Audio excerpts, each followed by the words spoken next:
Welcome to the Tribe of the Restored Warrior podcast, where coming home changed doesn't mean you're broken.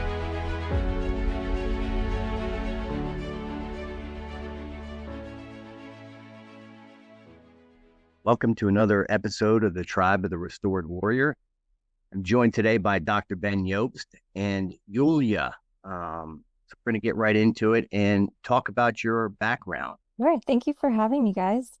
So I am the founder of Elixir Health and Wellness in Bethlehem, Pennsylvania, and it's the only wellness recovery biohacking center that has mild hyperbaric oxygen, red light, and compression therapy. I do not have a medical background, but I am friends with a lot of doctors that do. And the benefit to that is that I could actually talk to the community in a way that they understand, because I don't know the medical terms either. I just know the science behind it and how things work and why it works. So for any medical questions, I text my doctor friends, but this for me is more about recovery and restoration. Very cool.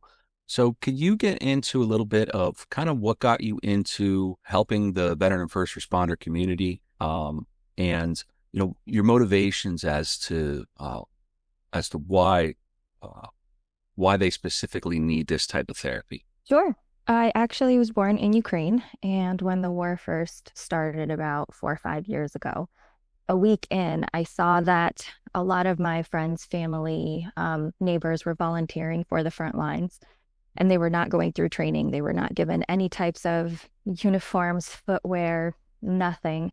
So my dad and I asked for money from family and friends and cleared out all of the Army and Navy stores, and I was just getting on a regular airplane, checking in with 30, 40 bags of 50-pound luggage and figuring out how to get that off the belt by myself in Poland, and pushing it out the doors I'm carrying just personal items and hoping I don't get stopped along the way. I did that for about 6 months until I completely burned out to the point where I think I slept for a week straight.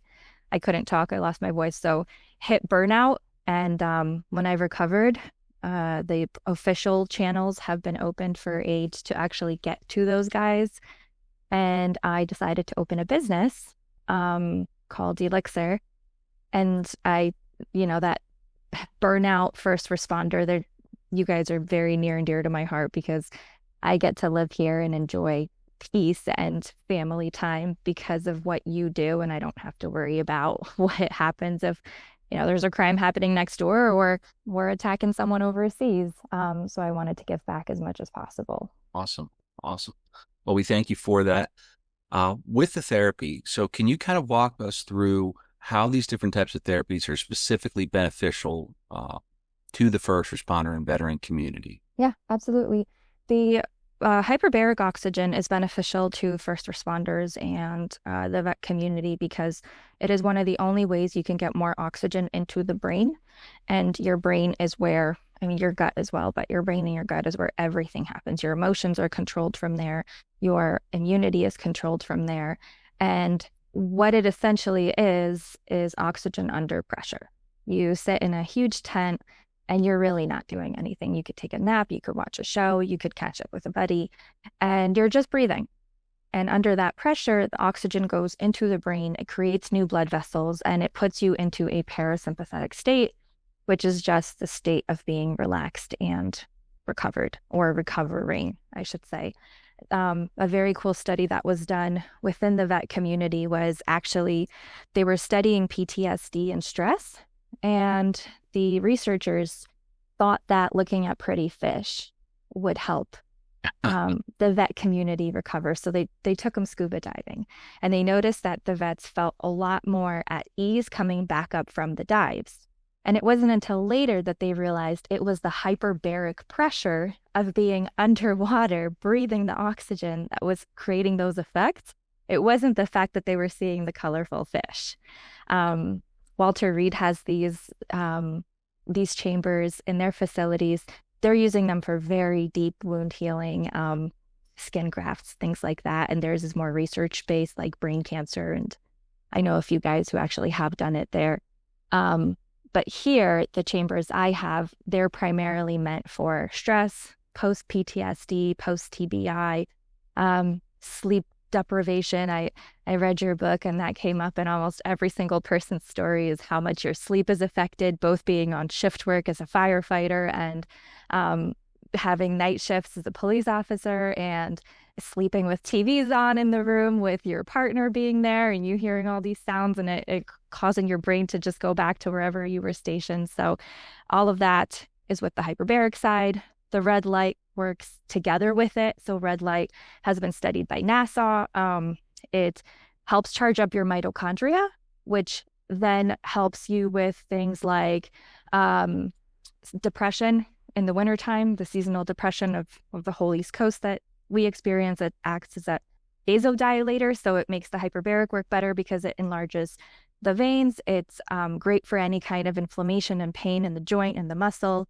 And then compression, for people who don't really like to be touched, it almost gives you like a warm hug while flushing your lymphatic system. So any kind of bacteria that's going to build up, if you're not sleeping well to begin with, your body's probably not clearing. The only time your body does recover is while you're asleep. So you could just kind of think of that compounding interest: bad sleep, not clearing, bad sleep, not clearing. Eventually, your body just starts shutting down from the inside out. So the compression helps flush all of those things out of the system. That's pretty cool. So it sounds like there's a lot of different benefits that our guys and gals can gain from this. Yeah. I'm hearing PTSD in there. I'm hearing traumatic brain injuries in there. I'm hearing sleep issues in there, depression, anxiety. And then interestingly, an area that I didn't expect us to talk about today, which is definitely coming up, is our guys that are walking around with injuries. It sounds like it has some beneficial sides to that too. So if they're walking around with an injury, it can help them heal from that. So that's cool. That's very cool. So one of the things that we always want to do is give our listeners out there some tips that they can do on the fly, something that can take 5 minutes on a busy schedule, on how to, whatever it may be, relax, ground themselves, but just something that they can do to help them in their day to day. So we definitely want to ask you, since we have an expert here, we want to ask you for some tips on veteran and first responder wellness. Yeah. So my thing is, what's the least amount of effort I could put into something to get the maximum result? I have a business degree, and I just keep applying that into the Pareto principle, I think that is, into my holistic lifestyle. So I would say change your bedroom environment. That way you don't have to consciously think about anything. Like, get blackout curtains. You cannot sleep with your windows open. You cannot sleep with a TV on in the room. So dark room is where your brain, your reptile brain, is going to feel safest when you do fall asleep. So get the TV out. If you need some kind of sound system, I have a little Alexa Echo without a screen. I don't charge my phone in the bedroom, because when you wake up in the middle of the night and you want to check what time it is, that blue light immediately stimulates your eyeballs, and now your brain's in wake up mode, and it's going to take you another 2 hours to try to get into that deep REM cycle. So clear the bedroom, remove electronics, get a blackout curtain. That is literally the easiest thing you could do to not do anything, because telling someone just relax, deep breaths, right, that is a habit you have to get into, and it's a very conscious habit. And I have this great book called The Happiness Hypothesis, and it's about how your subconscious is this gigantic elephant you have to keep trying to train. And when you're already exhausted, you're already sleep deprived, you cannot actually do that on the fly. So lay the foundation, like, in the Army, you probably have to lay your clothes out the night before, right? So you're ready to go. The fire department comes in, they leave their clothes already ready. If there's a fire, they're not looking for where their helmet is. They just step in and go. You could do the same thing with your bedroom. So when it's time for sleep, you just turn the lights off and everything's already there to give you that great night's sleep. Excellent. Very cool. Very cool. So if guys and girls want to get a hold of you or schedule an appointment with you, how can they do that? The easiest thing is they could schedule a free consultation. If you go on the website, elixirlv.com, ELIXIRLV.com, you go into book now. there's a calendar that you could select your time in. If you wanted to email me, it's elixirbethlehem@gmail. You could find me on every single social media, Elixir Health and Wellness, and then DM me. Doesn't matter if it's weekend, day, night, however you choose. Leave a voicemail, write me a letter. I will get back to you. As long as you find me, you'll hear back from me. Awesome. Awesome. Justin, what do you got? I think we covered it pretty well. I guess we're going to be seeing you actually in the near future. Coming this week. So we'll be able to report back on how good this stuff is. Absolutely. Look forward to it. Can't wait. All right, Justin, go ahead and take us out. Yeah, well, thanks for coming on, talking with us, and thanks for listening, everyone. And tune in next time for another episode of the Tribe of the Restored Warrior. Tribe of the Restored Warrior works in collaboration, contributes to Vets and Badges, where real-life heroes share their trials and tribulations. Please check out www.vetsandbadges.com for more information.